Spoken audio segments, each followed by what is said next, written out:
Very good morning to you. Why is this not enough? Good morning, good morning to you and your listeners. It's very important to obviously look at the track record of the governing party in this regard. Very few, if any, politicians have been held accountable and sent to jail for actual corruption over the past couple of years. And so really this leave of absence in our view means very little if we can't stop corruption at the source. And that is why we wrote to the president earlier this week to say that the scope of the investigation that the SIU is doing needs to be absolutely expanded. And it mustn't just only include the 124 million rand that has been of much speculation in Gauteng, but it needs to include the entire bouquet of services and contracts which were awarded to the tune of 2 billion rand. We know that Premier Makhura has said that 102 companies are now being investigated, but we believe that this is the same that can be said across the country.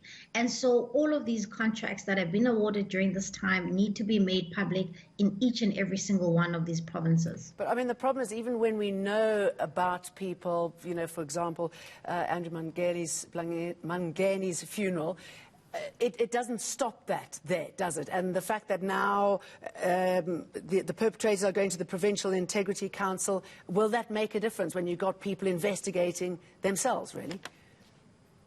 No, and that is why, Jane, I mean, we have made the assertion that what the ANC does to the political office bearers and their internal sanctions mean very little. What we are pushing for is real accountability, which would be in the form that will be brought on by the criminal justice system. It doesn't matter what the ANC Integrity Committee does and who it removes and replaces. The reality is that South Africans are tired of being taken for a ride, and they are tired that corruption goes unchecked, and then people are simply shuffled around like musical chairs. And so that's why we believe that it's the first step to have this information publicly available. The Western Cape has started this week by creating a portal, the Western Cape government, where they have essentially made public all contracts which have been awarded during this time, so that members of the public can too look at that information, members of parliament can look at that information, but people can flag with the criminal justice system and law agencies about this potential corruption. You've called on the health minister to make these tenders transparent every single step of the way. What's the response been? Look, we have written to the Minister of Health, Dr. Mkhize, this week, and we've submitted parliamentary questions. Essentially, in the parliamentary questions, we are requesting this information. We're requesting the names of companies that have been allocated or awarded any contracts across all 9 provinces, the status of each contract, the names on the board of directors of those companies, and also the status of those contracts. It's very, very important, again, Jane, that as a first step, that information is made public.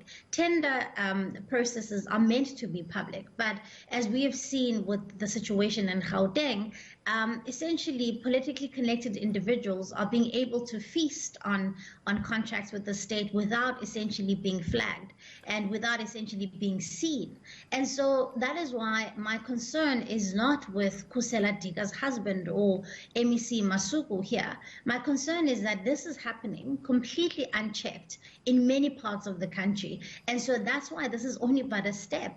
And so that's why the minister must take it upon himself. He's empowered to ask for these contracts from the provincial health department. He needs to essentially show that he's committed to uncovering this corruption by making that information public.